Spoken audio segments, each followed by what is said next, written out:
Hi, I'm Howard Seife. I'm the global head of the Norton Fulbright Restructuring and Insolvency group. I'm based in New York. With me today is my colleague and friend, Scott Atkins.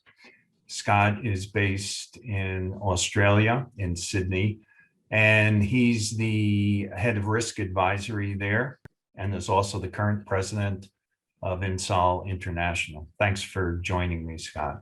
Great to be here, Howard. I think I can speak for Scott and myself. We're both absolutely horrified at the devastation going on in the Ukraine as a result of the invasion by Russia. I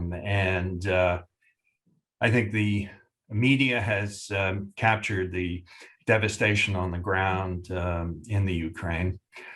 Scott and I today are going to focus a little bit on the broader economic implications and repercussions from the invasion.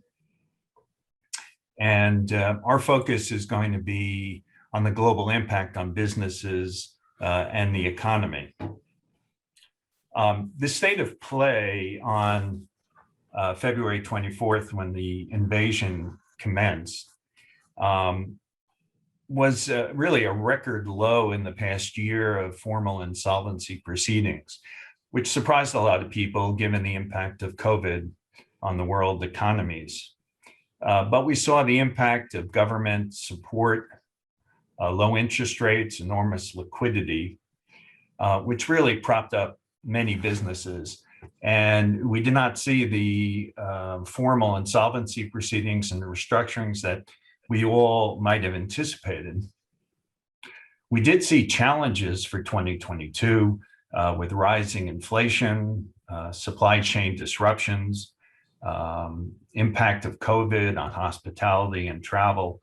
But actually the outlooks look positive, and the economy, certainly in the US, was ticking up. But there was always the undergoing concern of a new event, a Black Swan event that might change and impact the global economy and distress businesses worldwide. And the Black Swan event is a term economists use to characterize a rare event, often unpredictable, which causes catastrophic damage to the economy. We last saw one in 2008 with the financial crisis, which was triggered by the crash of the US housing market. So the question that Scott and I are going to touch on today, and we don't know the answer because it's very early and the repercussions of the war have not yet fully been determined, but is the invasion going to be a Black Swan event with huge repercussions for the economy and distress on businesses? And Scott's going to first address some of the new challenges that we're seeing at the outset and the repercussions from the invasion in the Ukraine.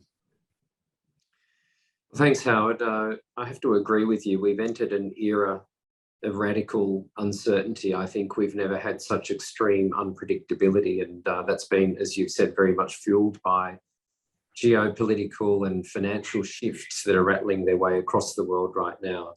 So on the new challenges front, there's probably a few that I would touch upon. And of course, these are already compounding the existing or the pre-existing impacts of the pandemic, just when we thought that we could start to scope our way out of those incredible impacts. Here we see yet again supply chain disruption and pressure, raw material prices rising, spikes in energy prices, and of course, the downward effect of that is pressure on margins in businesses. So I thought I'd touch on a few of the particular trends that we are seeing around these new challenges that inevitably are going to have a negative impact on business performance, leading to financial distress. And certainly it's where directors and officers should be focusing their attention. So the first I'd touch on, how it is the surge in commodity prices. And you only need to call out a few commodities to realise the dramatic and immediate impact. So we've seen global oil, of course, and natural gas price rises, but then into key metals, raw materials such as iron, nickel, copper, palladium. Well, where do these end up? Well, of course, typically they end up in mobile phones. They end up in the supply chain of the automotive industry. They end up in other industrial and manufacturing processes as well. And when they're not there, those businesses start to seize up, or they need to find ways to increase their prices or control their costs.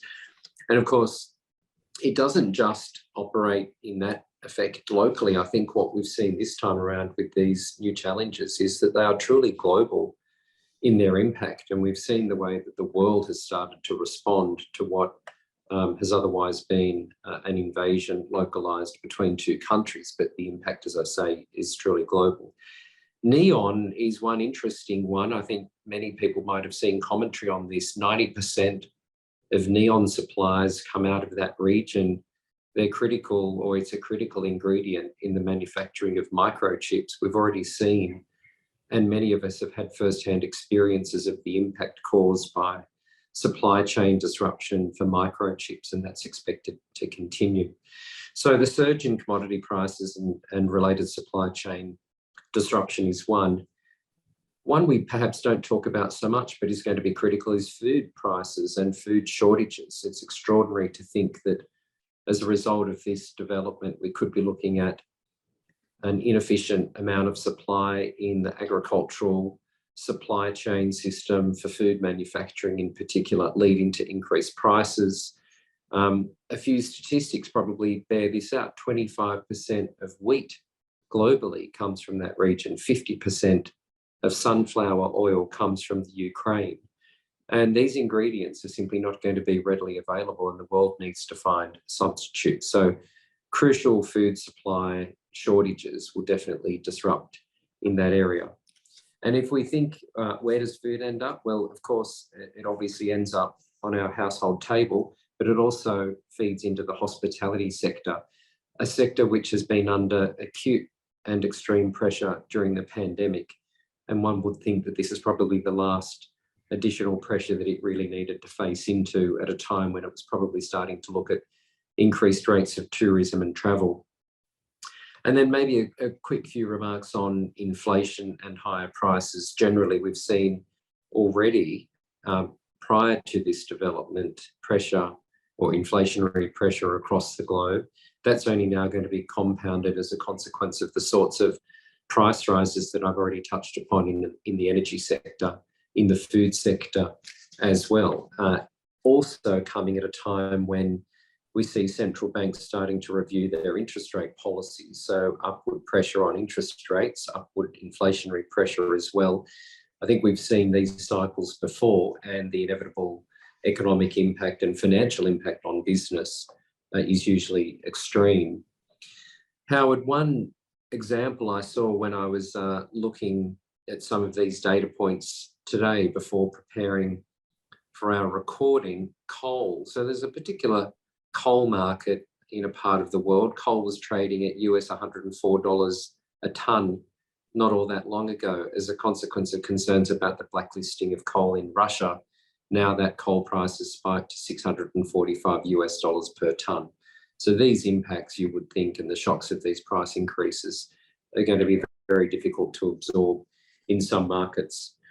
So I might just pause there with some examples. The one other area perhaps that we could touch upon in our discussion is the impact of sanctions as well, which have been some of the most broad-reaching and deep in their effects.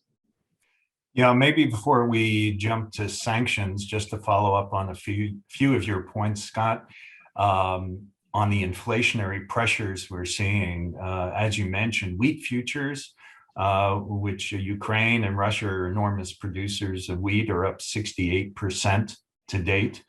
Oil prices are over $120 a barrel in the United States. We haven't seen prices like that in years and years. And those prices are up 60%. So these inflationary pressures are going to have enormous impact on businesses across the world. And one industry we're already seeing the impact of the war is the automotive sector. The Ukraine provides a crucial piece of much of the automotive assembly work in the wiring systems. And not having those components has resulted in the closing of automotive factories in the UK, Germany, and Austria. And we don't see the big manufacturers having to go into proceedings and restructurings, but their suppliers are really going to struggle because they're dependent on deliveries to the manufacturing process. And with factories closing, that's going to put enormous stress on the tier 2 and tier 3 suppliers. So that's an industry we're keeping an eye on. I think, as you mentioned, sanctions, we haven't fully seen the implications of that. But they're going to hit in many different ways. Companies that borrowed from Russian banks or Russian banks and their syndicates are going to be facing complexities and problems. Companies that have deposits with Russian banks are going to be faced with critical situations. Businesses are closing in Russia. Our firm is announced we're getting out of our very substantial office in Moscow. So this is having ripple effects through various industries. And this all creates the impression that this may in fact be a black swan event that we may have to deal with.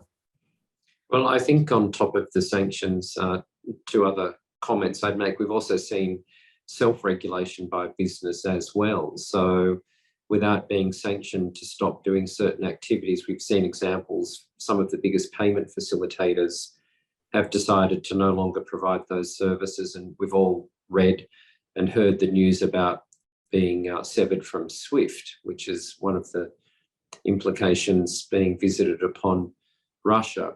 The other piece, I guess, related to sanctions, and I mentioned at the start, Howard, that just when the world thought that it was transitioning in a different way, we haven't really yet touched upon the other great pressure on business at the moment, which is to deal with the transition to cleaner and renewable energy as businesses grapple with the implications and impacts of climate change.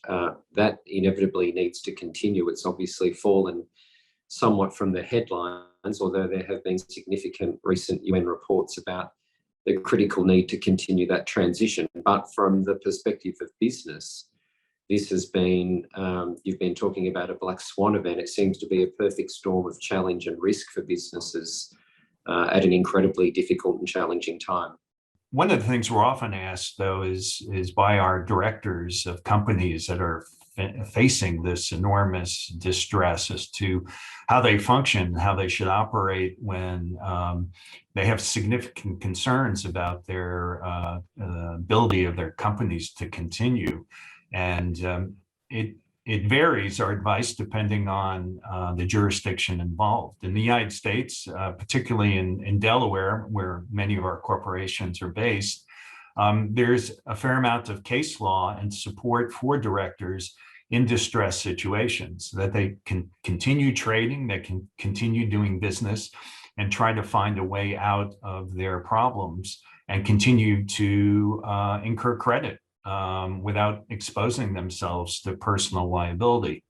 And it's the business judgment rule. And as long as they're acting in good faith, the directors, and getting advice, they're generally going to be protected from lawsuits down the road or criticism that they kept doing business when their company was facing potential insolvency issues. I understand that's very different in other regions of the world. Well, if we cast across to Germany, for instance, and map down to Australia, the jurisdiction where I do much of my work, the position is quite different, Howard. There is, of course, the risk of personal liability for directors and officers in situations where businesses continue to incur debt, which causes the business to become insolvent, or indeed, if it's incurred while the business is insolvent. And of course, that's sometimes a hindsight test. And in each of those jurisdictions, and of course, many other jurisdictions around the world, the tests are quite nuanced. The obligations and expectations of directors are extreme. And what we have seen increasingly is the seeking of advice by directors and officers, and those especially in risk and compliance functions, to understand how they need to remap the risks of their business back to their risk and compliance frameworks. Are they capturing and forecasting and horizon scanning in an optimal way, in an effective way, so that they can be seen to be mitigating the impacts of both the currently recognised but also yet to be recognised and realised potential financial distress factors in their businesses? Because ultimately, in the jurisdictions I've just mentioned, that's how the conduct of directors will be ultimately interpreted and the law applied against in the event of financial distress.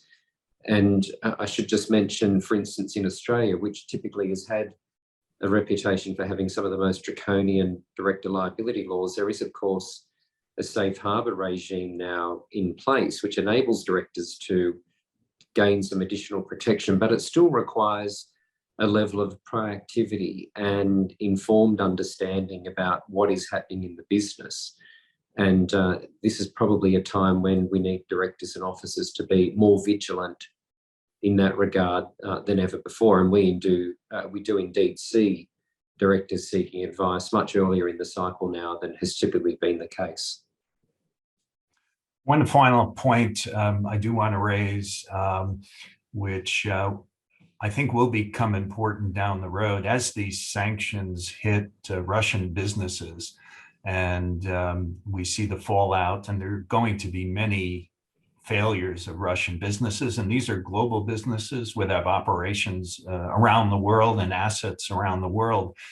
In the United States, we've had many cases where U.S. bankruptcy courts have recognized these Russian insolvency proceedings under our Chapter 15, the trial model law, and have assisted in the wind down of these companies and the protection of their assets.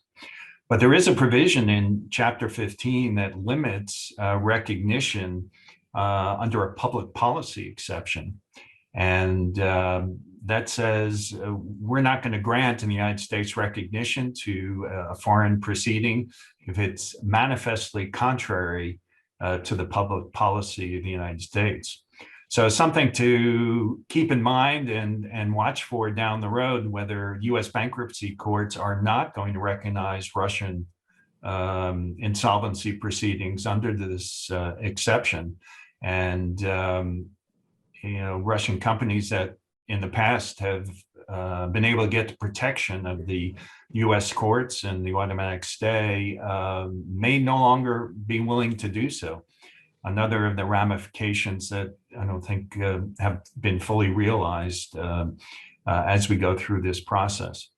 So with that, again, our thoughts are with the people of the Ukraine and all the horror going on there, but the business implications are still developing, and we will keep an eye on them and certainly watch with the rest of the world as this all unfolds. Thank you for your time, Scott, and thank you, Harold. Thank you all for participating.